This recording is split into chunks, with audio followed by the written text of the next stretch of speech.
Hello friends, welcome to Raji kitchen. இன்றைக்கி cornflour மாவில் வந்து கார கொழுக்கட்டை எப்படி செய்யறது பார்க்கலாம். வாங்க வீடியோக்குள்ளே போகலாம். நம்ம எப்போவுமே ரெகுலராக அரிசி மாவில் தானே செய்கிறோம். இது வித்தியாசமாக செய்யலாம். வாங்க.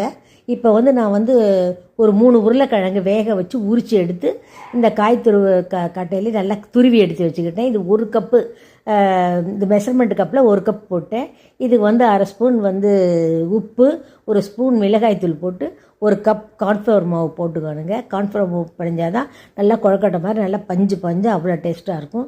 இதில் ஒரு 3 ஸ்பூன் வந்து நெய்யை நல்லா சூடு பண்ணி ஊற்றிக்கிங்க. ஊற்றி நல்லா பிணைஞ்சிக்கங்க. பிணைஞ்சி கையில் நல்லா எடுத்து எண்ணெயை தடவி உருட்டோம்னா உருட்டி நல்லா அழகாக ஒன்று போல் உருண்டே வருங்க. இதை உருட்டி வந்து எடுத்து இட்லி செட்டில் வேக வச்சு எடுத்து வச்சுக்கோங்க.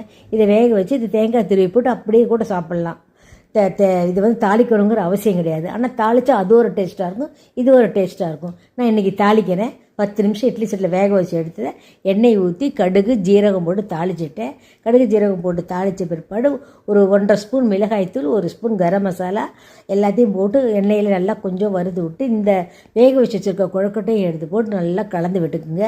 கலந்து விட்டு கொஞ்சம் கொத்தமல்லி தழை தூவி இறக்கி வச்சிங்கன்னா சும்மா கமன்ட்டு இந்த மசாலா வாசனைக்கு அதுக்கு இந்த கொழுக்கட்டை அவ்வளோ டேஸ்ட்டாக இருக்குங்க. இது ஈவினிங் ஸ்நாக்ஸாக குழந்தைங்களுக்கு ஸ்கூல் விட்டு வர குழந்தைங்களுக்கு கொடுத்தா அழகாக சாப்பிட்டு போவாங்க. இது செஞ்சு பார்த்துட்டு கமெண்ட் பண்ணுங்கள். சேனலை சப்ஸ்கிரைப் பண்ணுங்கள், ஷேர் பண்ணுங்கள், லைக் ஒன்று கொடுத்துடுங்க. Thank you friends.